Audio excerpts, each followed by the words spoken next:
Shalom, selamat sore, selamat malam Bapak Ibu sekalian dikasih Tuhan. Hari ini Selasa 2 April 2024 ya, mari kita persiapkan hati kita untuk kita belajar sebagian kebenaran firman Tuhan dalam pesan gembala. Mari kita awali di dalam doa. Segala puji, hormat, dan syukur kami naikkan kehadirat-Mu. Bapa, kami bersyukur atas penyertaan dan pemeliharaan-Mu sepanjang hari. Engkau yang mencukupkan segala kebutuhan-kebutuhan jasmani kami, dan Engkau yang juga memimpin kami setiap langkah hidup kami sekeluarga ini. Terima kasih ya Bapa, sebentar kami mau belajar kebenaran firman-Mu.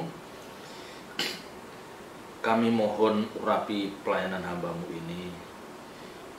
Taruh perkataan dalam mulut bibir hamba-Mu, biar apa yang hamba-Mu sampaikan itulah kebenaran firman Tuhan yang keluar dari isi hati-Mu, yang akan menjadi berkat kekal bagi setiap kami.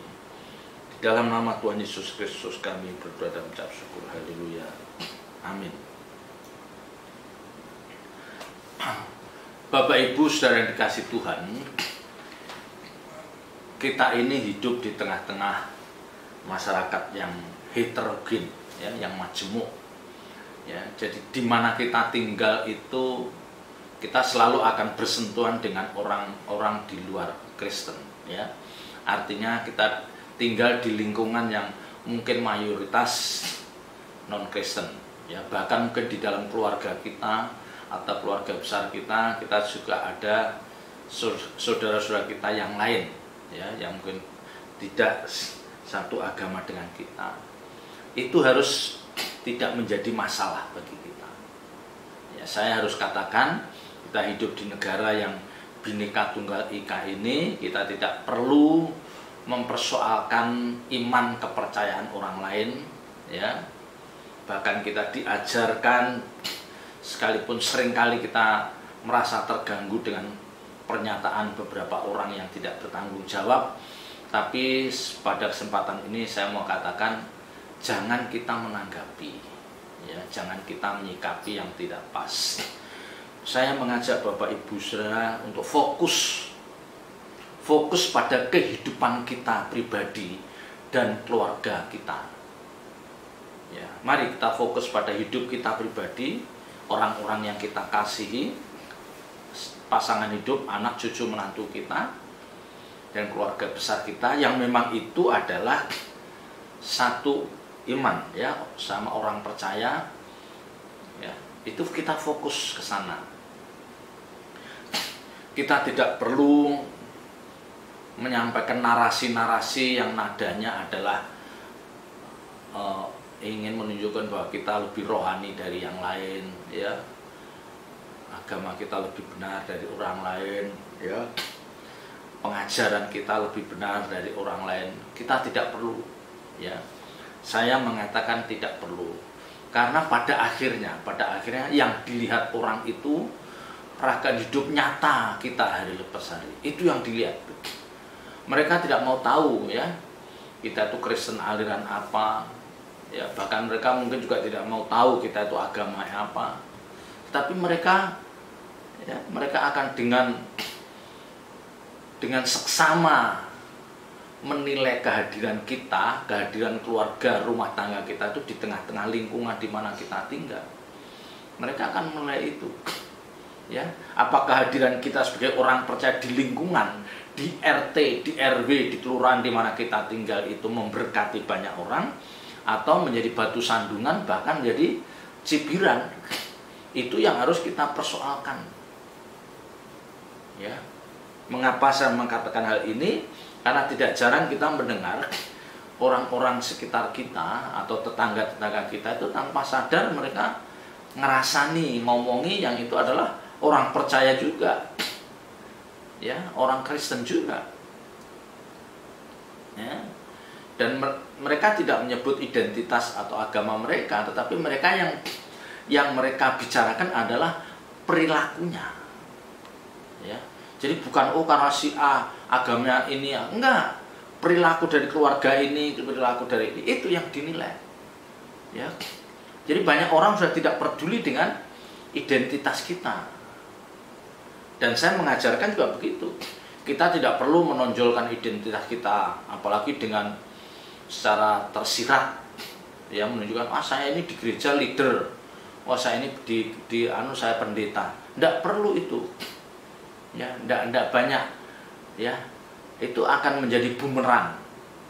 Suatu saat justru menjadi bumerang bagi kita kalau kita salah melangkah, dan itu bisa mempermalukan Tuhan.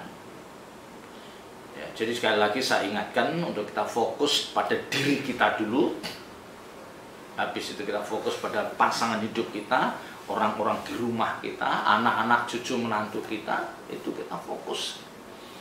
Ya, hal-hal seperti ini harus kita suarakan supaya mereka juga tahu. Ya, mereka tidak boleh mempersoalkan, ya, tidak boleh mempersoalkan filosofi orang lain, ya, apalagi pengajaran orang lain kalau mereka sama-sama Kristen dengan kita. Nggak perlu, ya, nggak perlu. Penilaian itu akan datang sendirinya, dan orang-orang sekitar kita, lingkungan kita akan memberi penilaian, dan itu biasanya bisa lebih objektif. Ya, karena banyak orang itu sekarang itu tidak menilai orang dari agamanya, ya, tapi dari kelakuan nyata, ya, dari kelakuan nyata, peragaan hidup nyata. Makanya selalu saya pesankan, kita harus bisa ambil bagian di dalam setiap kegiatan di lingkungan di mana kita tinggal. Ya, kalau ini musim mau lebaran ini kan RT mengedarkan list untuk THR security lah, petugas kebersihan lah, kita ambil bagian. Jangan kita tutup mata, kita ambil bagian, kita tunjukkan bahwa kita adalah orang-orang yang mengasihi sesama. Ya, itu harus kita tunjukkan. Ya, jangan kita mau ini tapi ketika ada kegiatan ya semacam itu yang itu sosial untuk kepentingan orang lain, terus kita ala kadarnya memberinya, nggak pantas itu. Ya, itu nggak pantas. Seperti yang pernah saya ceritakan, itu dulu di mana dulu saya tinggal itu ada satu keluarga itu punya mobil, pekerjaannya cukup keren, tapi bisa nunggak sampah, bayar sampah yang hanya 30.000 itu bisa 6 bulan. Coba kebayang nggak? Gimana nggak mau diomongin yang kayak gini nih? Nah, ini memalukan. Memang dia bukan orang percaya, tetapi jangan sampai terjadi pada diri kita, keluarga kita. Ya, kehadiran kita di tengah-tengah lingkungan itu penting. Ya, penting. Jangan dianggap itu enggak, itu penting. Ya, karena akhirnya kalau kita terlalu sembrono, itu nanti nama Tuhan kita, nama kekristenan kita yang dikatakan pengikut Kristus itu akan disangkut pautkan. Ya. Dan orang akan mencibir. Ya, makanya saya selalu katakan, jangan kita melakukan perbuatan tercela di tengah orang-orang seperti ini. Ya, Paulus pun pernah memiliki pengalaman yang sama, ya, terhadap jemaat Korintus. Ya, jemaat Korintus di mana di Korintus ini banyak guru-guru palsu. Ya, karena Korintus itu kota besar, kota pelabuhan, kota besar, banyak orang kaya, banyak orang pandai. Ya, pasti kalau di mana banyak orang kaya, ya, banyak pedagang, banyak ini, pasti di situ akan banyak rohaniawan, banyak guru-guru palsu. Ya, mereka akan menjerat orang-orang yang memang tidak memiliki pijakan yang kokoh akan imannya. Ya, maka Paulus katakan di sana itu berat.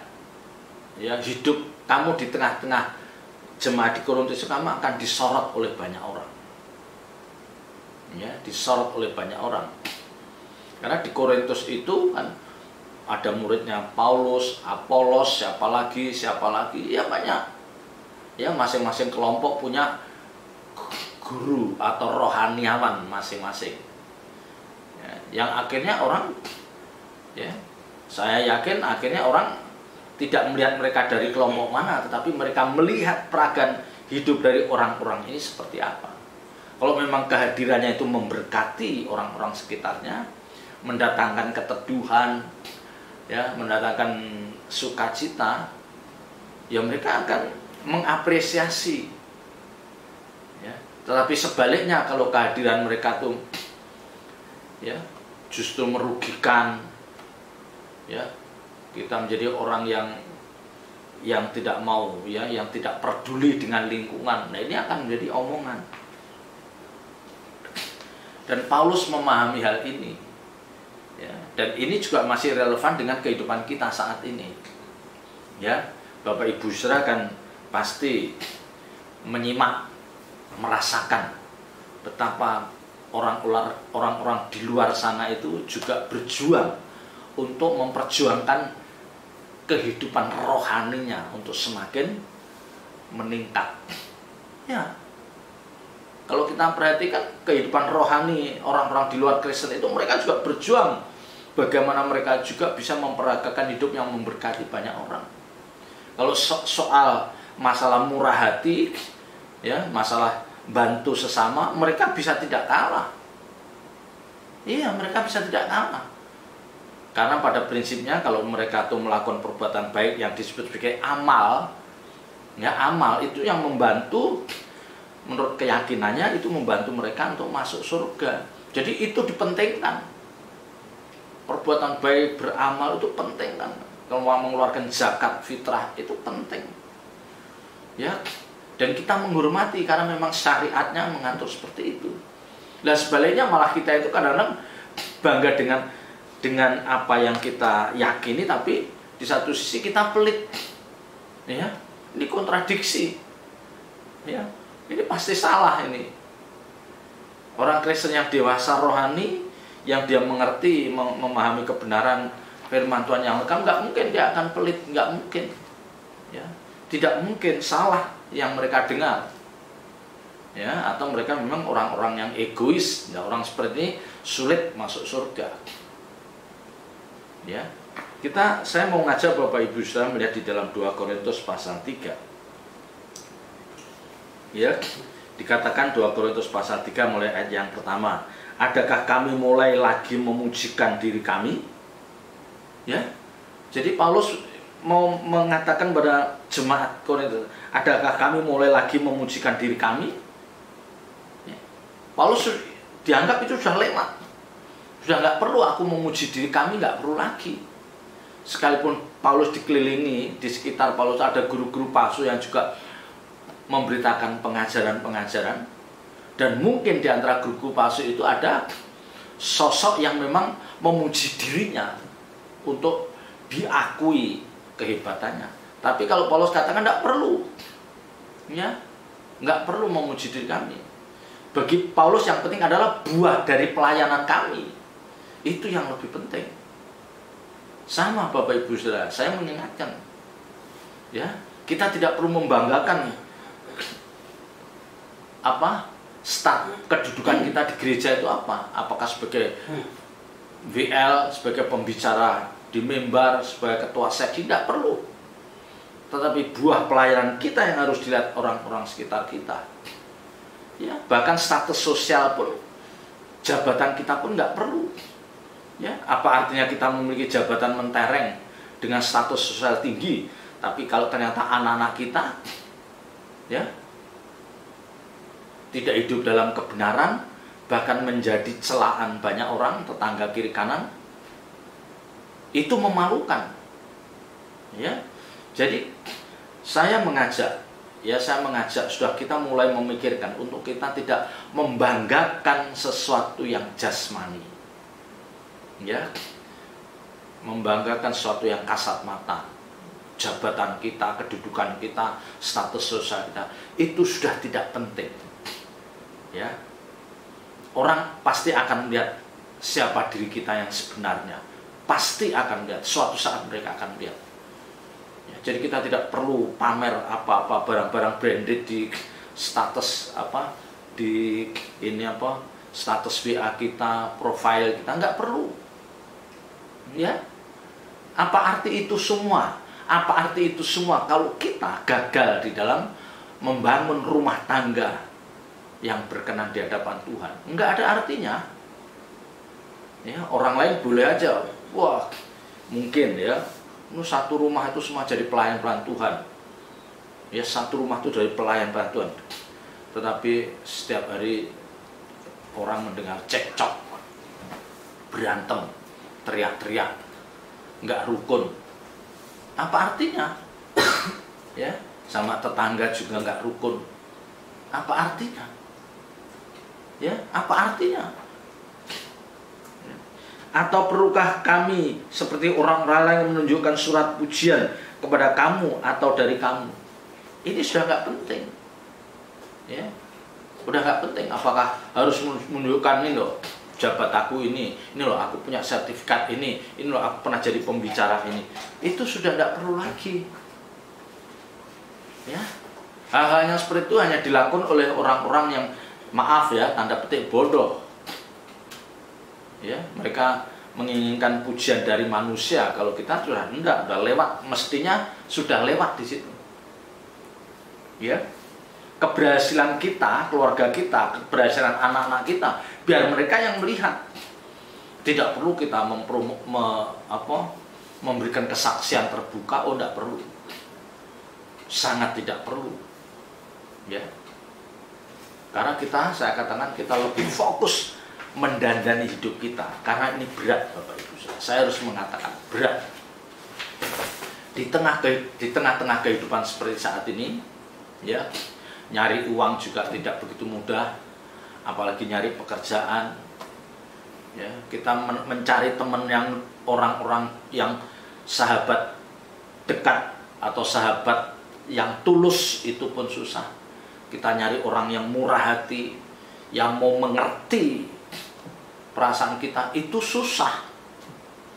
Ya, jadi jangan dipersulit dengan tindakan-tindakan yang seperti itu. Ya, kita sudah rendah hati, kita sudah tulus, kita sudah murah hati, itu saja belum tentu orang bisa menerima dengan baik. Ya, apalagi kita macem-macem. Ya, ini yang saya ingatkan.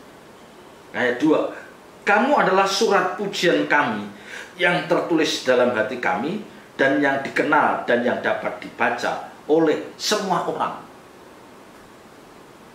Ya. Jadi Paulus ini mau mengatakan bahwa kamu adalah surat pujian kami yang tertulis dalam hati kami. Kamu itu adalah orang-orang yang kami banggakan. Kamu adalah orang-orang yang selalu saya perhatikan. Ya. Ya. Dan kamu dikenal, yang dikenal dan yang dapat dibaca oleh semua orang. Ya. Tapi di satu sisi kamu juga ingat loh ya, bahwa kamu tuh diperhatikan orang, kamu dikenal, kamu seperti surat terbuka yang dibaca banyak orang. Artinya apa? Kehidupan kita tuh benar-benar terbuka, bisa dinilai oleh semua orang. Ya, kehidupan kita itu seperti surat terbuka yang dinilai. Nah, Paulus mengingatkan ini supaya apa? Supaya apa? Karena saya mengatakan bahwa kamu itu orang-orang yang aku layani, yang selalu aku perhatikan pertumbuhan rohanimu, ya, dan kamu dikenal oleh banyak orang dan hidupmu bisa dilihat oleh banyak orang, maka kamu jadilah orang yang hati-hati. Ini yang mau pesan, kamu jadilah orang percaya yang hidup dalam takut akan Tuhan. Jadilah orang percaya yang hidup takut akan Tuhan. Takut melukai orang lain dari perkataan kita, takut merugikan orang lain dari keputusan-keputusan kita, ya, takut menyakiti hati orang lain, ya, dari sikap hati kita, dari ucapan kita. Jadi kita seperti ini dipesankan, hati-hati ya, jangan ceroboh. Ya, sekarang memang seperti yang saya katakan di dalam Yakobus, hendaklah setiap orang itu lebih cepat untuk mendengar daripada berkata-kata. Ya. Orang yang sempurna adalah orang yang tidak salah dalam perkataannya. Ya. Kebanyakan kita itu lebih sering untuk menginginkan untuk omongannya didengar. Lebih sering dari kita itu ya lebih menginginkan kalau keluhan kita didengar. Ya, masalah hidup kita didengar. Keberhasilan anak-anak kita didengar. Ya, pencapaian suami pasangan hidup kita yang secara materi itu luar biasa, itu maunya didengar. Itu kan tidak penting. Ya. Alkitab ajarkan kita harus lebih cepat mendengar daripada berbicara. Artinya kita diajarkan kita lebih mengutamakan untuk mendengar keluhan orang lain. Mungkin aku bisa ambil bagian, aku bisa memberikan pertolongan. Ya, jadi bukan tanpa alasan kalau Alkitab katakan hendaklah kamu lebih cepat mendengar daripada berkata-kata. Itu pasti tujuannya apa? Supaya kamu lebih mau mendengar persoalan orang lain dan kamu bisa ambil bagian untuk meringankan beban itu daripada kamu membebani orang lain dengan keluhan-keluhanmu. Ya, itu. Oke, saya lanjutkan. Karena telah ternyata bahwa kamu adalah surat Kristus yang ditulis oleh pelayanan kami. Paulus mau ingatkan, kamu itu surat Kristus. Artinya apa? Injil yang diberitakan oleh Paulus itu hendaknya menyatu dalam hidupmu, yang itu nanti akhirnya bisa dibaca lewat perbuatanmu, peragaan hidupmu hari lepas hari. Itu buah dari pelayanan Paulus. Nah, itu yang diinginkan. Ya. Yang ditulis oleh pelayanan kami, ditulis bukan dengan tinta, tetapi dengan roh dari Allah yang hidup. Bukan ditulis dengan tinta, artinya apa? Kita itu tidak diajarkan untuk menghafalkan sesuatu tentang hukum-hukum itu. Oh, ini boleh, ini nggak boleh, ini haram, ini halal. Bukan itu saja. Tapi ini berbicara tentang bagaimana yang diajarkan oleh Paulus itu mendapat dari ilham roh dari Allah yang hidup, bukan pada loh batu, melainkan pada loh daging, yaitu di dalam hati manusia. Jadi sasaran dari pelayanan Paulus terhadap jemaat Korintus itu adalah hati orang percaya. Ya, mestinya pelayanan yang sama semua hamba Tuhan itu yang disasar itu tujuannya adalah hati jemaat itu, supaya hatinya itu dikerjakan oleh kebenaran firman. Yang dulunya sombong diingatkan, kamu jangan sombong. Ya, yang dulu punya hati yang licik diingatkan, kamu jangan licik. Ya, karena semua yang keluar dari mulut itu muaranya dari hati. Ya, keluar dari hati. Ya, jadi ini yang dikerjakan hati manusia, nurani kita. Ya, bukan masalah fisik, bagaimana kamu sukses menjadi pengusaha, enggak. Ya, bagaimana kamu supaya dapat order baik, enggak. Paulus enggak ngajar, tapi yang diajarkan hati, yang itu berasal dari kebenaran Injil kerajaan yang diilhamkan dari Roh Kudus dalam pimpinan Allah. Ya, kalau Injil yang diajarkan oleh Paulus dan juga hamba-hamba Tuhan itu meresap mengisi bejana hati semua orang percaya, nanti pasti itu akan merubah cara berpikir orang percaya. Ya, jadi yang kita rubah itu cara berpikir dulu. Lewat apa? Lewat kebenaran-kebenaran firman Tuhan yang terus diisikan, yang itu akan ditangkap di dalam hati dan pikiran kita. Ya, ditangkap dalam pikiran dan hati kita, kita renungkan.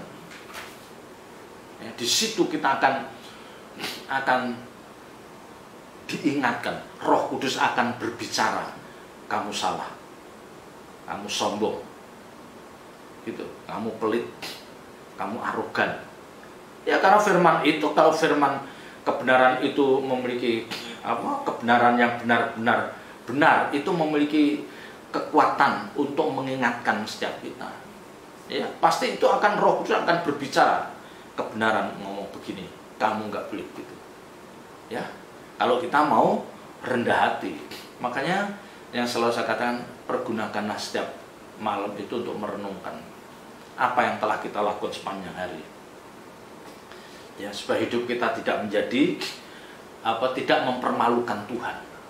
Kelihatannya ke gereja rajin ini itu, tapi menjadi batu sandungan di banyak orang. Ya, karena hanya di otak saja, tapi tidak menyentuh hati dan nurani kita. Ya, itu yang paling penting. Ini Bapak Ibu Saudara yang harus kita perjuangkan. Bagaimana kebenaran itu kita resapi, ya, dan kita renungkan siang dan malam. Kita perkarakan pada Tuhan. Kita berkata, Tuhan, bagian mana yang Kau temukan dalam hidup kami yang belum benar-benar bersih, yang kami masih banyak kekurangan, di mana Tuhan? Nanti Roh Kudus akan berbicara. Ya, kamu egois, kamu menang sendiri, pasti Roh Tuhan berbicara. Ya, ini yang menjadi perenungan kita pada sore malam hari ini. Ya, selamat berjuang. Jadilah menjadi orang percaya yang memberkati di mana kita tinggal, karena kita bagikan suratan terbuka yang bisa dibaca oleh semua orang. Ya, selamat berjuang. Bapa di surga, meterangkan firman dalam setiap hati kami dan ajar kami melakukannya, dan kiranya Roh Kudus terus memimpin perjalanan hidup kami anak-anak-Mu. Dalam nama Tuhan Yesus Kristus kami berdoa, haleluya, amin.